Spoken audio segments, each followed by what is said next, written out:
বিমান বিধ্বস্তের ঘটনায় আরও দুজনের মৃত্যু, প্রাণহানি বেড়ে ৩৫। আরও দুদিন বন্ধ থাকবে মাইলস্টোন স্কুল অ্যান্ড কলেজ।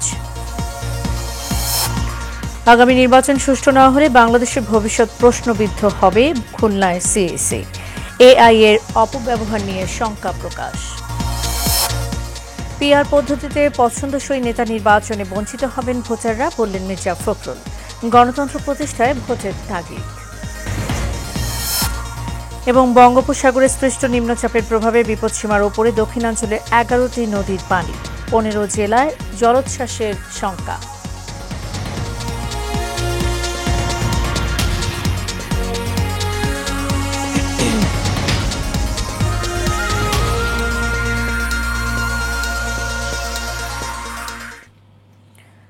স্বাগত এশিয়ান নিউজের সাথে আছি সাবরিনা জিয়া। এতক্ষণ শুনছিলেন বিআরবি কেবল ইন্ডাস্ট্রিজ লিমিটেড সংবাদ শিরোনাম। এবার চলে যাব পুরো খবরে। প্রশিক্ষণ বিমান বিধ্বস্তের ঘটনায় দগ্ধ আরও দুজনের মৃত্যু হয়েছে। এর মধ্যে একজন স্কুলের শিক্ষার্থী জারিফ ফারহান আর অন্যজনের নাম মাসুমা। তিনি ওই স্কুলে অফিস সহায়ক হিসেবে কর্মরত ছিলেন। এখন পর্যন্ত এই দুর্ঘটনায় মোট মৃত্যু ৩৫ জনে দাঁড়িয়েছে। বার্ন ইউনিটের পরিচালক জানিয়েছেন, হাসপাতালে ভর্তি ৩৬ জনের মধ্যে ৪ জনের অবস্থা সংকটাপন্ন। এছাড়া দুজনকে আজ রিলিজ দেওয়া হয়েছে। বিস্তারিত নূর মোহাম্মদ ভূঁইয়ার রিপোর্টে। কখনো কি জারিফ ভেবেছে এত সকালে থমকে যাবে জীবন? জাতীয় বার্ন ইনস্টিটিউট থেকে জারিফ ফারহানের নিথর দেহটি এভাবেই নিয়ে যাচ্ছে স্বজনরা। জারিফের শ্বাসনালী সহ শরীরের ৪০% দগ্ধ হয়েছিল। ক্রিটিক্যাল অবস্থায় লাইফ সাপোর্টে ছিল সে। অনেক ভালোই ছিল, ডাক্তাররা অনেক সাহস দিয়েছিল যে ও ভালো হয়ে যাবে, কিন্তু আজকে তো সকাল নয় না, সকালে কোনো কথা হয় নাই, কালকে হয়েছিল। 38% ধ্বংস হয়েছিল। ওই শ্বাসনালীতে সমস্যা, ইনফেকশন করছিল। ডাক্তাররা অনেক সাহস দিয়েছিল যে ও ভালো হয়ে যাবে, আসে, কিন্তু আজকে তো মারা গেছে। একমাত্র ছেলে জারিফকে হারিয়ে পাগল প্রায় বাবা। 22 তারিখ সকাল পর্যন্ত আমার সঙ্গে কথা বলছে। কথার মধ্যে একটা সময় ওর ওই মানে এই দুর্ঘটনার বর্ণনা দিতে গিয়ে ওরা 4 বন্ধু খুব ক্লোজ, হ্যাঁ, এই যে মাহতাব, আয়ান, জারিফ আর আয়মান।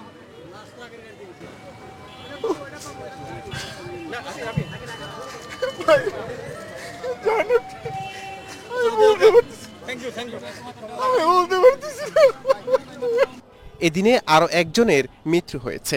তিনি মাইলস্টোন স্কুলের অফিস সহায়ক হিসেবে কর্মরত ছিলেন। নূর মোহাম্মদ ভূঁইয়া, এশিয়ান টেলিভিশন, ঢাকা।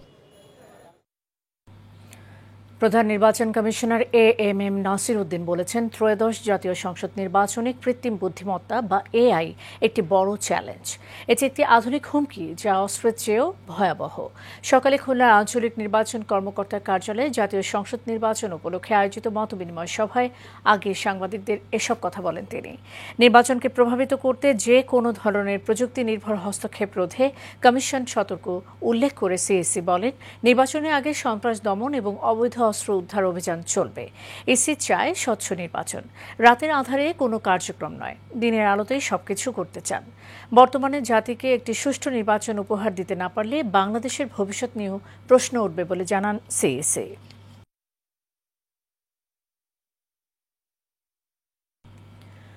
গণ অভ্যুত্থানের সময় লুট হওয়া অস্ত্রসহ সারা দেশে অবৈধ অস্ত্র উদ্ধারে তৎপর রয়েছে আইনশৃঙ্খলা বাহিনী বলে জানিয়েছেন স্বরাষ্ট্র উপদেষ্টা লেফটেন্যান্ট জেনারেল অবসরপ্রাপ্ত মোহাম্মদ জাহাঙ্গীর আলম চৌধুরী। দুপুরে নারায়ণগঞ্জের সিদ্ধিরগঞ্জে আদমজি এলাকায় র্যাব 11 সদর দপ্তর পরিদর্শন করেন সাংবাদিকদের। তিনি বলেন, এখনও সব অস্ত্র উদ্ধার হয়নি, তবে নির্বাচনের আগে এগুলো উদ্ধার করা হবে। এ কাজে রাজনৈতিক দলগুলোকে মূল ভূমিকা রাখতে হবে। তিনি বলেন, সাংবাদিকরা যদি সব সত্য তুলে ধরেন তবে বিভ্রান্তি দূর হবে।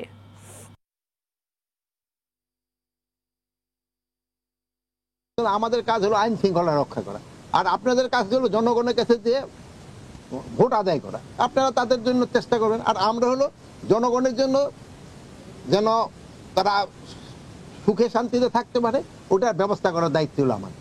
যেমন কোনো কোনো রকমের আইন শৃঙ্খলা পরিস্থিতি যেন অবনতি না হয়, এগুলো দেখার দায়িত্ব হলো আমাদের। এই ক্ষেত্রে আপনারা কিন্তু সবচেয়ে বড় ভূমিকা পালন করতে পারেন যদি আপনারা সত্যি সংবাদটা সবসময় প্রকাশ করে দেয়। আর এখন হলো কি, মিডিয়া এত ভালো অবস্থায় আছে যে আপনারা কিন্তু সব জায়গার খবরই রাখেন, খবরটা দিয়ে দিলে সাথে সাথে হয় সত্যি সংবাদটা দিয়ে দিলে, তা আপনারা ভালো থাকেন। পিআর পদ্ধতিতে নির্বাচন হলে সাধারণ মানুষ তাদের পছন্দের প্রার্থী নির্বাচিত করা থেকে বঞ্চিত হবে বলে মন্তব্য করেছেন বিএনপি মহাসচিব মির্জা ফখরুল ইসলাম আলমগীর। সকালে জাতীয় প্রেস ক্লাবে জিয়া পরিষদ আয়োজিত জুলাই বিপ্লবের বর্ষপূর্তি উপলক্ষে জুলাই বিপ্লব প্রত্যাশা ও প্রাপ্তি শীর্ষক আলোচনা সভায় এই মন্তব্য করেন তিনি।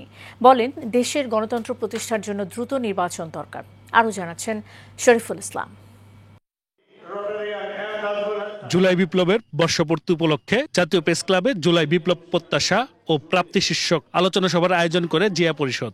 স্বাস্থ্য বিভাগ ইউনিভার্সিটিগুলোকে ধ্বংস করেনি, রাজনৈতিক দলগুলোকেও ক্ষতিগ্রস্ত করেছে। আলোচনা সভায় যোগ দিয়ে প্রধান অতিথির বক্তব্যে মির্জা ফখরুল ইসলাম আলমগীর জানান, সংস্কার একটি চলমান প্রক্রিয়া, এটা চাপিয়ে দেওয়ার বিষয় নয়। অনেকে মনে করছেন যে কয়েকজন লোক সংস্কার যারা করছেন তারা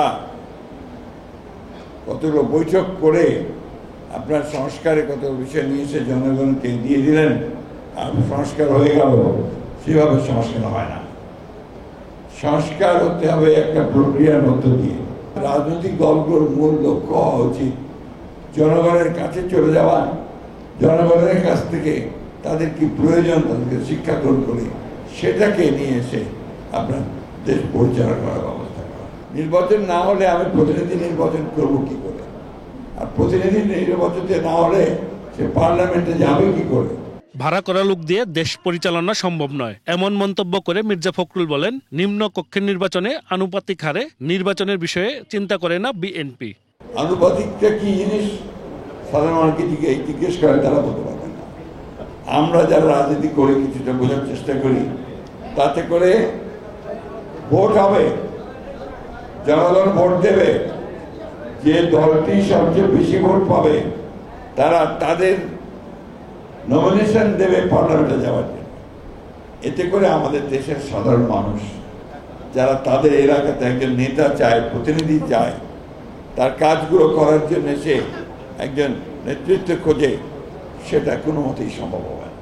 সততা ছাড়া জনগণের কাছে দাঁড়াতে পারবে না বিএনপি, এমন উপদেশ দিয়ে দলটির নেতাকর্মীদের সকলকে সৎ থাকার পরামর্শ দেন মির্জা ফখরুল।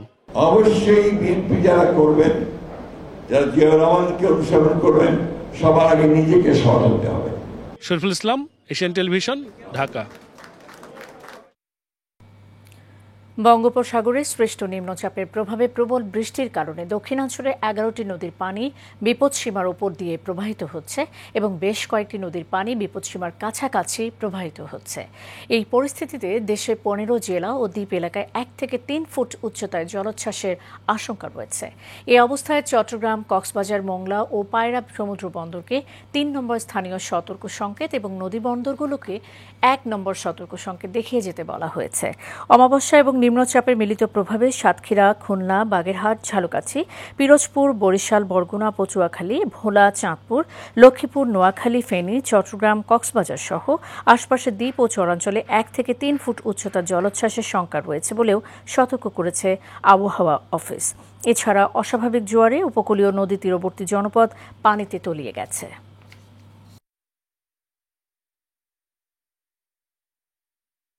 বিএনপির ভারপ্রাপ্ত চেয়ারম্যান তারেক রহমানের নির্দেশনায় মাইলস্টোনে যুদ্ধবিমান বিধ্বস্তের ঘটনায় নিহত অভিভাবক রজনী ইসলামের পরিবারের খোঁজ খবর নিতে যান বিএনপির যুগ্ম মহাসচিব হাবিবুন নবী খান সোহেল।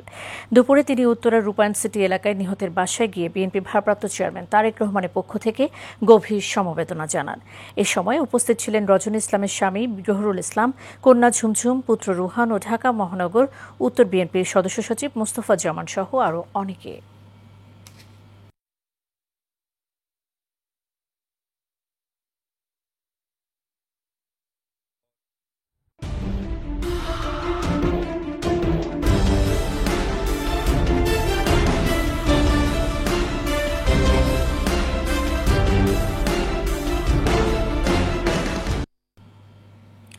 এ পর্যায়ে সারা বাংলা। খাগড়াছড়ির দীঘিনালায় আধিপত্য বিস্তারকে কেন্দ্র করে ইউনাইটেড পিপলস ডেমোক্রেটিক ফ্রন্ট ও পার্বত্য চট্টগ্রাম জনসংহতি সমিতির মধ্যে গোলাগুলির ঘটনা ঘটেছে। শুক্রবার রাতে উপজেলার ডুলুছড়ি এলাকায় এই ঘটনা ঘটে। স্থানীয়রা বলছেন,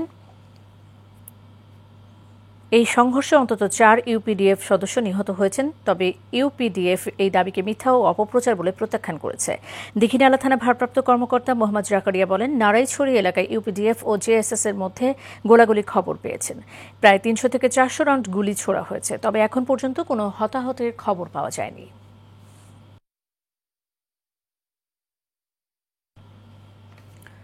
কুষ্টিয়ায় অভিযানের সময় আসামির ছুরিকাঘাতে ডিবি পুলিশের উপপরিদর্শক ইসরাফিল আহত হয়েছেন।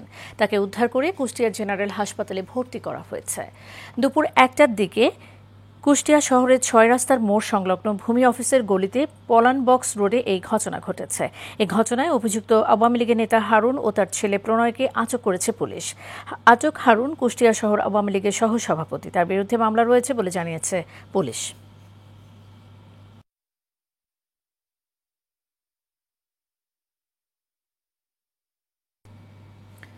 ভুয়া আইডি খুলে অপপ্রচার ও হত্যার উদ্দেশ্যে হামলার প্রতিবাদ জানিয়ে সংবাদ সম্মেলন করেছে চট্টগ্রামের সাতকানিয়া মির্জাখিল এলাকার বাসিন্দা প্রবাসী আবুল বশর। নগরে একটি অভিজাত রেস্টুরেন্টের হলরুমে আয়োজিত সংবাদ সম্মেলনে ভুক্তভোগী আবুল বশর জানান, সাতকানিয়ার বাসিন্দা জান্নাতুল ফেরদৌস নামের এক নারী সৌদিতে তার কফিলের বাসায় কাজ করতেন। সেখান থেকে ওই নারী হানিফ নামের এক ব্যক্তির সাথে কফিলের টাকা পয়সা ও স্বর্ণালঙ্কার নিয়ে পালিয়ে যায়। বিষয়টি নিয়ে প্রবাসী আবুল বশর প্রতিবাদ করলে তার উপর ক্ষিপ্ত হয় হানিফ ও জান্নাতুল ফেরদৌস। তারই সূত্র ধরে আবুল বশর দেশে আসলে গেল নভেম্বর মাসে 12 তারিখ রাতে বান্দরবান সদর এলাকায় পূর্ব পরিকল্পিতভাবে হানিফ ও কয়েকজন অজ্ঞাত ব্যক্তি আবুল বশরকে হত্যার উদ্দেশ্যে হামলা করে। এ ঘটনায় মামলা করা হলে কয়েকজন গ্রেফতার হন, কিন্তু বিষয়টি ভিন্ন খাতে নিতে অপপ্রচার চালাচ্ছে ওই দুজন।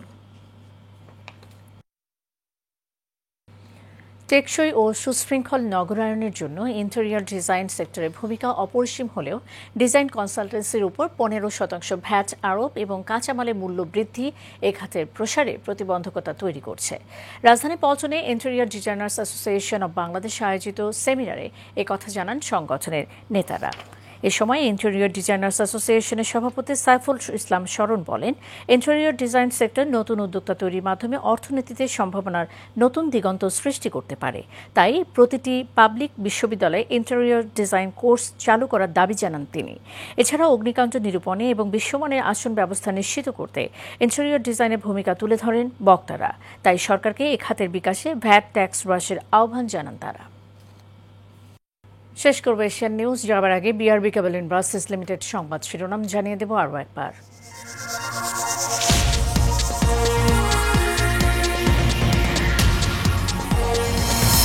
বিমান বিধ্বস্তের ঘটনায় আরও 2 জনের মৃত্যু, প্রাণহানি বেড়ে 35। আরও 2 দিন বন্ধ থাকবে মাইলস্টোন স্কুল অ্যান্ড কলেজ। আগামী নির্বাচন সুষ্ঠু না হলে বাংলাদেশের ভবিষ্যৎ প্রশ্নবিদ্ধ হবে, খুলনায় সিইসি। এআই এর অপব্যবহার নিয়ে শঙ্কা প্রকাশ। পিআর পদ্ধতিতে পছন্দসই নেতা নির্বাচনে বঞ্চিত হবেন ভোটাররা, বললেন মির্জা ফখরুল। গণতন্ত্র প্রতিষ্ঠায় ভোটের তাগিদ। এবং বঙ্গোপসাগরে সৃষ্ট নিম্নচাপের প্রভাবে বিপদসীমার ওপরে দক্ষিণাঞ্চলের 11টি নদীর পানি, 15 জেলা জলোচ্ছ্বাসের শঙ্কা। এশিয়ান নিউজের পর্যন্তই। পরের সংবাদ দেখার আমন্ত্রণ রইল। ধন্যবাদ, সাথে থাকার জন্য।